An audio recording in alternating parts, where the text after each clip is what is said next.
Chapter 15.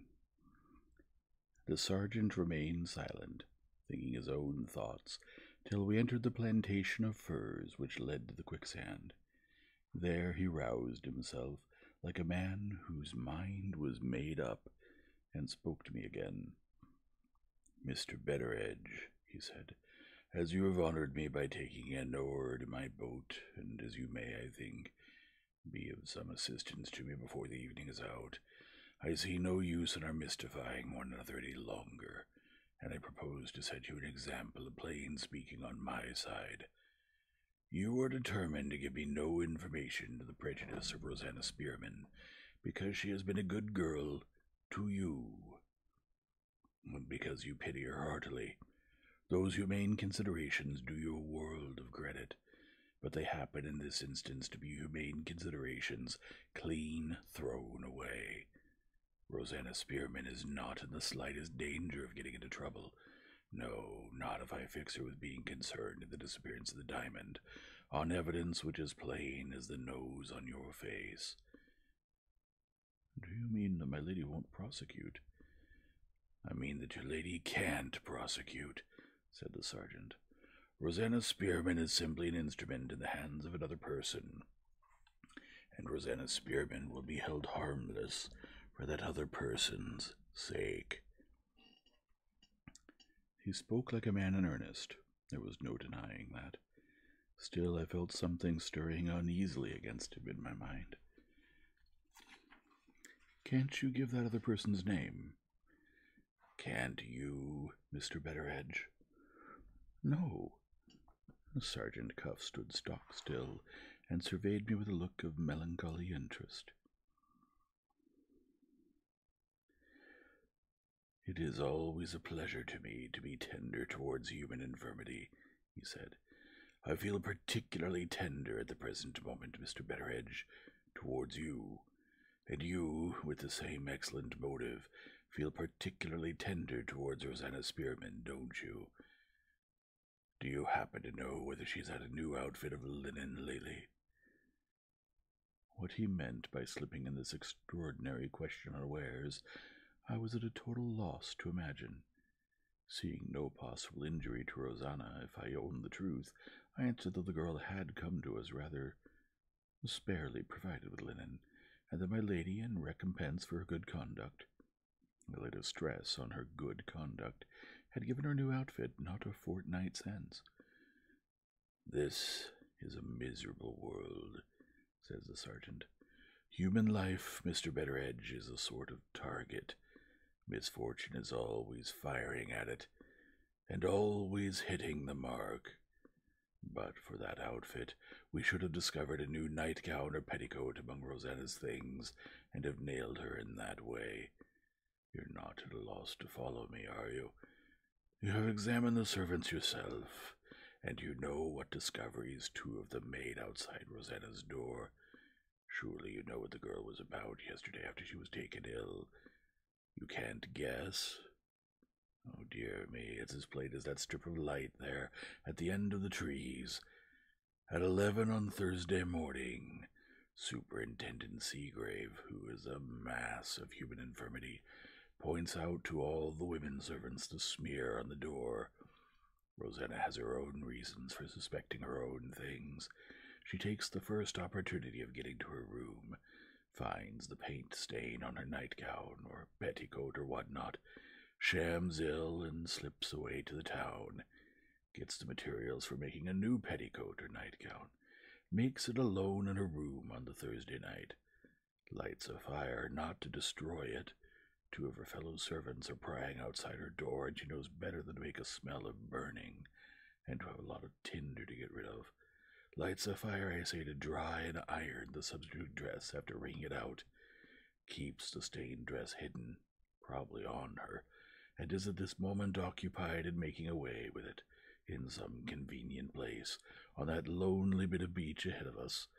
I have traced her this evening to your fishing village, and to one particular cottage which we may possibly have to visit before we go back.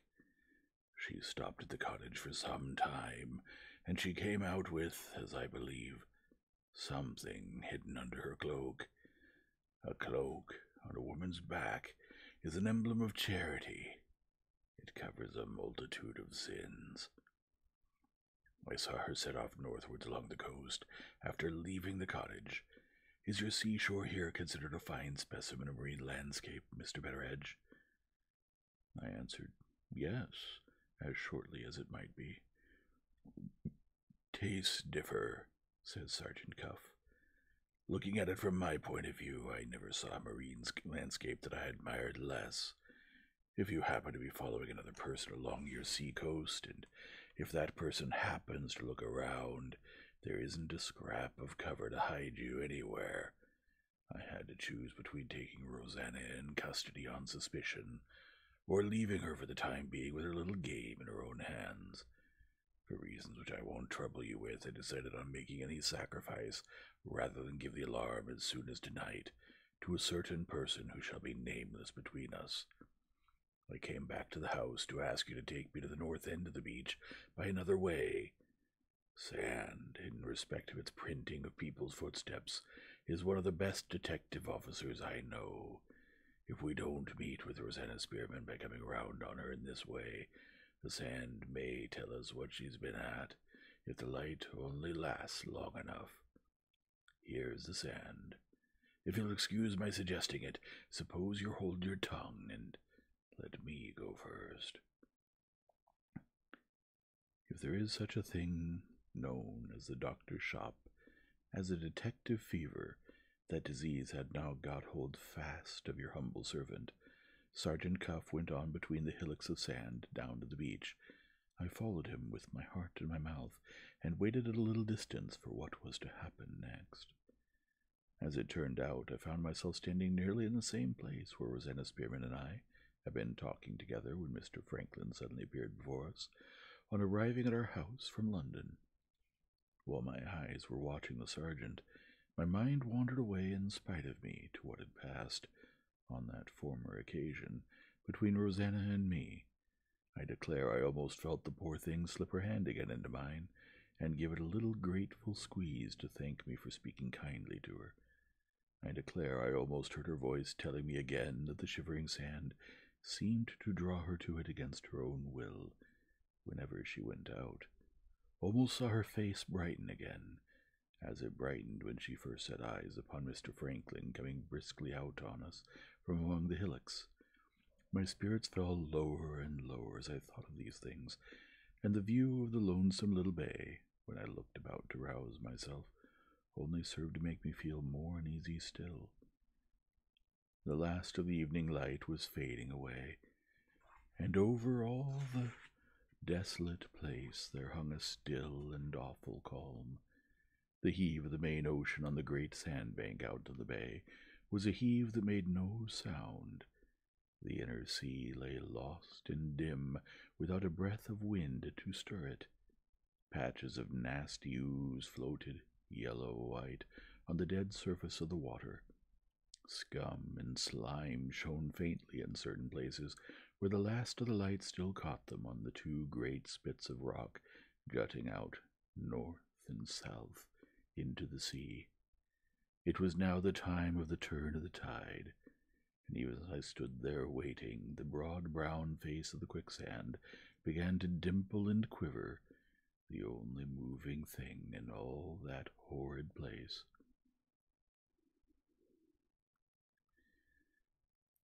I saw the sergeant start as the shiver of the sand caught his eye. After looking at it for a minute or so, he turned and came back to me. "A treacherous place, Mr. Betteredge," he said, "and no signs of Rosanna Spearman anywhere on the beach. Look where you may." He took me down lower on the shore, and I saw for myself that his footsteps and mine were the only footsteps printed off on the sand. "How does the fishing village bear, standing where we are now?" asked Sergeant Cuff. "Cobb's Hole," I answered, that being the name of the place, "bears, as near as may be, due south." "I saw the girl this evening walking northward along the shore from Cobb's Hole," said the sergeant. "Consequently, she must have been walking towards this place. Is Cobb's Hole on the other side of that point of land there?" can we get to it now it's low water by the beach? I answered yes to both questions. If you'll excuse my suggesting it, we'll step out briskly, said the sergeant. I want to find the place where she left the shore before it gets dark. We had walked, I should say, a couple of 100 yards towards Cobb's Hole, when Sergeant Cuff suddenly went down on his knees on the beach, to all appearance seized with a sudden frenzy for saying his prayers. There's something to be said for your marine landscape here, after all, remarked the sergeant. Here are a woman's footsteps, Mr. Betteredge. Let us call them Rosanna's footsteps until we find evidence to the contrary that we can't resist. Very confused footsteps, you will please to observe. Purposely confused, I should say. Ah, poor soul.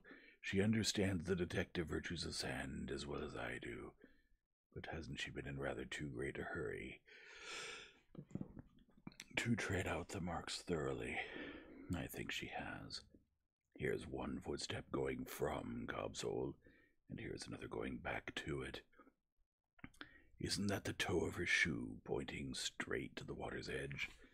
And don't I see 2 heel marks farther down the beach, close at the water's edge also? I don't want to hurt your feelings, but I'm afraid Rosanna is sly. It looks as if she had determined to get to that place you and I have just come from, without leaving any marks on the sand to trace her by. Shall we say that she walked through the water from this point till she got to that ledge of rocks behind us, and came back the same way, and then took to the beach again where those 2 heel marks are still left? Yes, we'll say that. It seems to fit in with my notion that she had something under her cloak when she left the cottage. No, not something to destroy, for in that case, where would have been the need of all these precautions to prevent my tracing the place in which her walk ended? Something to hide is, I think, the better guess of the 2. Perhaps if we go on to the cottage, we may find out what that something is. At this proposal, my detective fever suddenly cooled. You don't want me, I said. What good can I do? The longer I know you, Mr. Betteredge, said the sergeant, the more virtues I discover. Modesty. Oh, dear me, how rare modesty is in this world, and how much of that rarity you possess. If I go alone to the cottage, the people's tongues will be tied at the first question I put to them. If I go with you, I go introduced by a justly respected neighbor, and a flow of conversation is the necessary result. It strikes me in that light. How does it strike you? Not having an answer of the needful smartness as ready as I could have wished, I tried to gain time by asking him what cottage he wanted to go to. On the sergeant describing the place, I recognized it a cottage inhabited by a fisherman named Yolland, with his wife and 2 grown-up children, a son and a daughter. If you will look back, you will find that in first presenting Rosanna Spearman to your notice, I have described her as occasionally varying her walk to the shivering sand by a visit to some friend of hers at Cobb's Hole. Those friends were the Yolands, respectable, worthy people, a credit to the neighborhood. Rosanna's acquaintance with them had begun by means of the daughter, who was afflicted with a misshapen foot, and who was known in our parts by the name of Limping Lucy. The 2 deformed girls had, I suppose, a kind of fellow feeling for each other. Anyway, the Yolands and Rosanna always appeared to get on together, at the few chances they had of meeting, in a pleasant and friendly manner.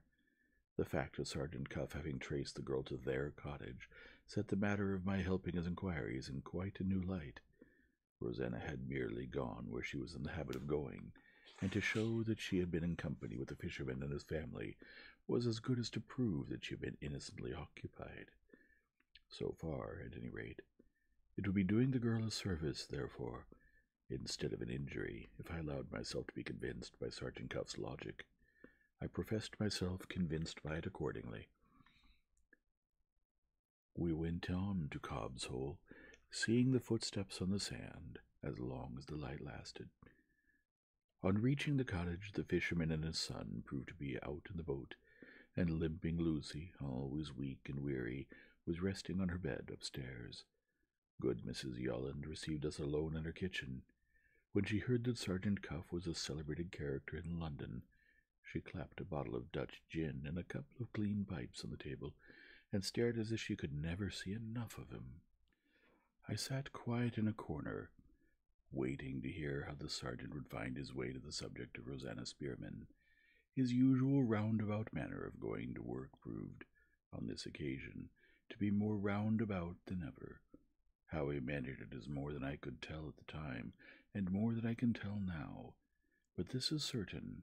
He began with the royal family, the primitive Methodists, and the price of fish, and he got from that, in his dismal underground way, to the loss of the Moonstone, the spitefulness of our first housemaid, and the hard behavior of the women servants generally towards Rosanna Spearman. Having reached his subject in this fashion, he described himself as making his inquiries about the lost diamond, partly with a view to find it, and partly for the purpose of clearing Rosanna from the unjust suspicions of her enemies in the house. In about a quarter of an hour from the time when we entered the kitchen, good Mrs. Yolland was persuaded that she was talking to Rosanna's best friend, and was pressing Sergeant Cuff to comfort his stomach and revive his spirits out of the Dutch bottle. Being firmly persuaded that the sergeant was wasting his breath to no purpose on Mrs. Yolland, I sat enjoying the talk between them, much as I have sat in my time enjoying a stage play. The great Cuff showed a wonderful patience, trying his luck drearily this way and that way, and firing shot after shot, as it were, at random, on the chance of hitting the mark. Everything to Rosanna's credit, nothing to Rosanna's prejudice.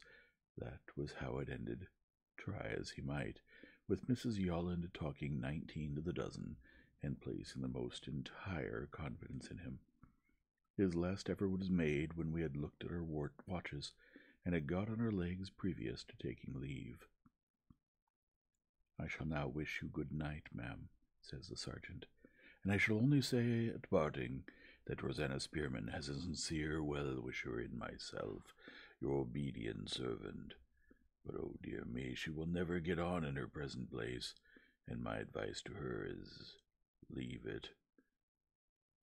"Bless your heart alive, she is going to leave it," cries Mrs. Yolland. Note bene. I translate Mrs. Holland out of the Yorkshire language into the English language. When I tell you that the all-accomplished Cuff was every now and then puzzled to understand her until I helped him, you will draw your own conclusions as to what your state of mind would be if I reported her in her native tongue. Rosanna Spearman going to leave us? I pricked up my ears at that. It seemed strange, to say the least of it, that she should have given no warning in the first place to my lady or to me. A certain doubt came up in my mind whether Sergeant Cuff's last random shot might not have hit the mark. I began to question whether my share in the proceedings was quite as harmless a one as I had thought it. It might be all in the way of the sergeant's business to mystify an honest woman by wrapping her round in a network of lies, but it was my duty to have remembered as a good Protestant that the father of lies is the devil, and that mischief and the devil are never far apart. Beginning to smell mischief in the air, I tried to take Sergeant Cuff out. He sat down again instantly, and asked for a little drop of comfort out of the Dutch bottle. Mrs. Yolland sat down opposite him and gave him his nip. I went to the door, excessively uncomfortable, and said I thought I must bid them good night, and yet I didn't go. "So she means to leave?"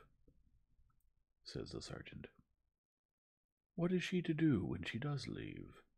"Sad, sad. The poor creature has got no friends in the world except you and me." "Ah, but she has, though," says Mrs. Yolland. "She came in here, as I told you this evening, and after sitting and talking a little with my girl Lucy and me, she asked to go upstairs by herself into Lucy's room. It's the only room in our place where there's pen and ink. I want to write a letter to a friend, she says, and I can't do it for the prying and peeping of the servants up at the house. Whose the letter was written to, I can't tell you. It must have been a mortal long one, judging by the time she stopped upstairs over it. I offered her a postage stamp when she came down. She hadn't got the letter in her hand, and she didn't accept the stamp. A little close, poor soul, as you know, about herself and her doings. But a friend she's got somewhere, I can tell you, and to that friend you may depend upon it. She will go." "Soon?" asked the sergeant. "As soon as she can," says Mrs. Yolland. Here I stepped in again from the door. As chief of my lady's establishment, I couldn't allow this sort of loose talk about a servant of ours going, or not going, to proceed any longer in my presence without noticing it. "You must be mistaken about Rosanna Spearman," I said. "If she had been going to leave her present situation, she would have mentioned it, in the first place, to me." "Mistaken?" cries Mrs. Yolland. "Why, only an hour ago she bought some things she wanted for traveling. Of my own self, Mr. Betteredge, in this very room. That reminds me," says the wearisome woman, suddenly beginning to feel in her pocket, "of something I've got it on my mind to say about Rosanna and her money. Are either of you likely to see her when you go back to the house?" "I'll take a message to the poor thing with the greatest pleasure," answered Sergeant Cuff, before I could put in a word edgewise. Mrs. Yolland produced out of her pocket a few shillings and sixpence, and counted them out with the most peculiar and exasperating carefulness in the palm of her hand. She offered the money to the sergeant, looking mighty loath to part with it all the while. "Might I ask you to give this back to Rosanna, with my love and respects?" says Mrs. Yolland. "She insisted on paying me for the one or two things she took a fancy to this evening, and money's welcome enough in our house, I don't deny it. Still, I'm not easy in my mind about taking the poor thing's little savings, and to tell you the truth, I don't think my man would like to hear that I had taken Rosanna Spearman's money when he comes back tomorrow morning from his work. Please say he's heartily welcome to the things she bought off me, as a gift. And don't leave the money on the table," said Mrs. Yolland, putting it down suddenly before the sergeant, as if it burnt her fingers. "Don't. There's a good man. For times are hard, and flesh is weak, and I might feel tempted to put it back into my pocket again." "Come along," I said. "I can't wait any longer. I must go back to the house." "I'll follow you directly," says Sergeant Cuff. For the second time I went to the door, and for the second time, try as I might, I couldn't cross the threshold. "It's a delicate matter, ma'am," I heard the sergeant say, giving money back. "You charged her cheap for the things, I'm sure." "Cheap?" said Mrs. Yolland. "Come and judge for yourself." She took up the candle and led the sergeant to a corner of the kitchen. For the life of me I couldn't help following them. Shaken down in the corner was a heap of odds and ends, mostly old metal, which the fisherman had picked up at different times from wrecked ships, and which he hadn't found a market for yet, to his own mind. Mrs. Yolland dived into this rubbish, and brought up an old japanned tin case with a cover to it, and a hasp to hang it up by the sort of thing they use on board ship for keeping their maps and charts and such like from the wet. "There," says she. "When Rosanna came in this evening, she bought the fellow to that. It will just do," she says, "to put my cuffs and collars in, and keep them from being crumpled in my box. 1 and 9 pence, Mr. Cuff. As I live by bread, not a halfpenny more." "Dirt cheap," says the sergeant with a heavy sigh. He weighed the case in his hand. I thought I heard a note or two of the last rose of summer as he looked at it. There was no doubt now he had made another discovery to the prejudice of Rosanna Spearman, in the place of all others where I thought her character was safest, and all through me. I leave you to imagine what I felt, and how sincerely I repented having been the medium of introduction between Mrs. Yolland and Sergeant Cuff. "That will do," I said. "We really must go." Without paying the least attention to me, Mrs. Yolland took another dive into the rubbish, and came up out of it, this time with a dog chain. "Weigh it in your hand, sir," she said to the sergeant. "We had 3 of these, and Rosanna has taken 2 of them. What can you want, my dear, with a couple of dogs' chains? If I join them together, they'll go around my box nicely," says she. "Rope's cheapest," says I. "Chains surest," says she. "Who ever heard of a box corded with chain?" says I. "Oh, Mrs. Yolland, don't make objections," says she. "Let me have my chains." A strange girl, Mr. Cuff, good as gold, and kinder than a sister, my Lucy, but always a little strange. There, I humoured her, 3 and 6 pence. On the word of an honest woman, 3 and 6 pence, Mr. Cuff. Each? Says the sergeant. Both together, said Mrs. Yolland. 3 and 6 pence for the two. Given away, ma'am, says the sergeant, shaking his head. Clean given away. There's the money, said Mrs. Yolland, getting back sideways to the little heap of silver on the table, as if it drew her in spite of herself. The tin case and the dog chains were all she bought, and all she took away. 1 and 9 pence, and 3 and 6 pence.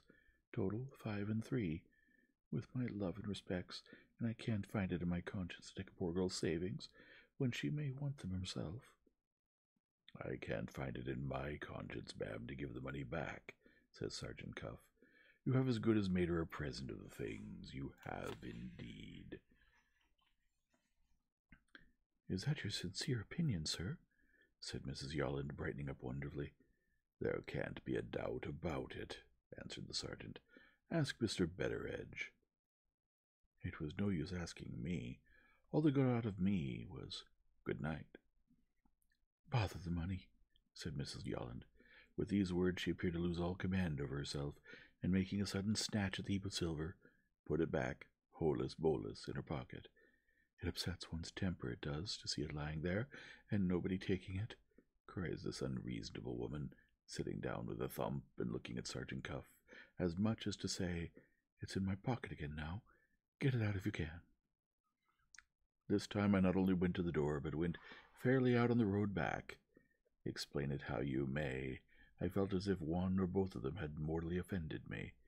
Before I had taken 3 steps down the village, I heard the sergeant behind me. Thank you for your introduction, Mr. Betteredge, he said. I am indebted to the fisherman's wife for an entirely new sensation. Mrs. Yolland has puzzled me. It was on the tip of my tongue to have given him a sharp answer, for no better reason than this, that I was out of temper with him, because I was out of temper with myself. But when he owned to being puzzled, a comforting doubt crossed my mind whether any great harm had been done after all. I waited in discreet silence to hear more. Yes, says the sergeant, as if he was actually reading my thoughts in the dark. Instead of putting me on the scent, it may console you to know, Mr. Betteredge, with your interest in Rosanna, that you have been the means of throwing me off. What the girl has done tonight is clear enough, of course. She has joined the 2 chains and has fastened them to the hasp in the tin case. She has sunk the case in the water or in the quicksand. She has made the loose end of the chain fast to some place under the rocks, known only to herself, and she will leave the case secure at its anchorage till the present proceedings have come to an end, after which she can privately pull it up again out of its hiding-place at her own leisure and convenience. All perfectly plain so far. But, says the sergeant, with the first tone of impatience in his voice that I'd heard yet, the mystery is, what the devil is she hidden in the tin case? I thought to myself, the Moonstone. But I only said to Sergeant Cuff, Can't you guess? It's not the diamond, says the sergeant. The whole experience of my life is at fault if Rosanna Spearman has got the diamond. On hearing those words, the infernal detective fever began, I suppose, to burn in me again. At any rate, I forgot myself in the interest of guessing this new riddle. I said rashly, The stained dress. Sergeant Cuff stopped short in the dark and laid his hand on my arm. Is anything you throwed into that quicksand of yours ever thrown up on the surface again? He asked. Never, I answered. Light or heavy, whatever goes into that shivering sand is sucked down and seen no more. Does Rosanna Spearman know that? She knows it as well as I do. Then, says the sergeant, what on earth has she got to do but to tie up a bit of stone in the stained dress and throw it into the quicksand? There isn't the shadow of a reason why we should have hidden it, and yet she must have hidden it. Query, says the sergeant, walking on again, is the paint-stained dress a petticoat or a nightgown, or is it something else which there is a reason for preserving at any risk? Mr. Betteredge, if nothing occurs to prevent it, I must go to Frizinghall tomorrow and discover what she bought in the town when she privately got the materials for making the substitute dress. It's a risk to leave the house as things are now, but it's a worse risk still to stir another step in this matter in the dark. Excuse my being a little out of temper. I'm degraded in my own estimation. I have let Rosanna Spearman puzzle me. When we got back, the servants were at supper. The first person we saw in the outer yard was the policeman whom Superintendent Seagrave had left at the sergeant's disposal. The sergeant asked if Rosanna Spearman had returned. Yes. When? Nearly an hour since. What had she done?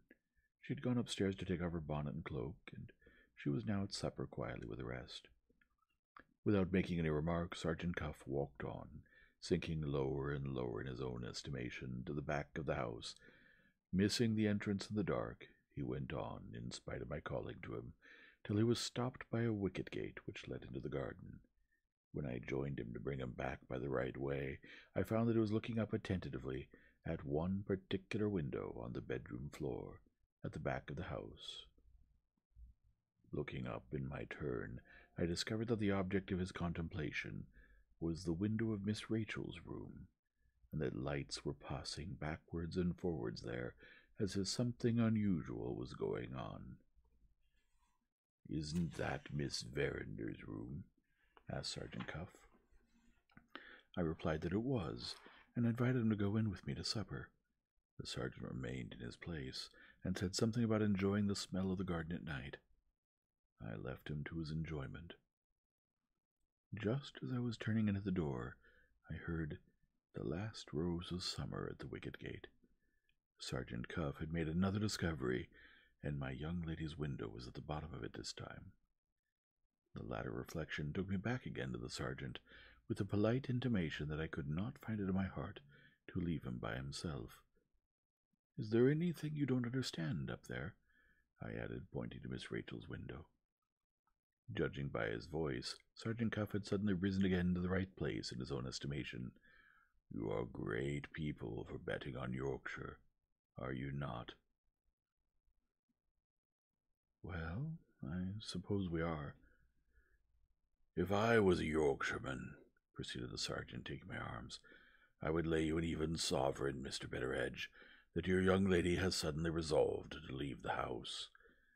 If I won on that event, I should offer to lay another sovereign that the idea has occurred to her within the last hour."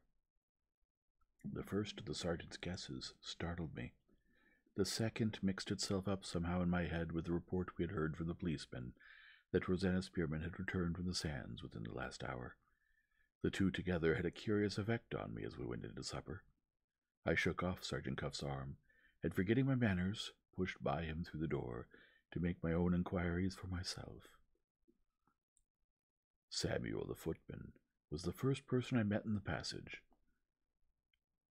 "Her ladyship is waiting to see you and Sergeant Cuff," he said, before I could put any questions to him. "How long has she been waiting?" asked the sergeant's voice behind me. "For the last hour, sir." There it was again.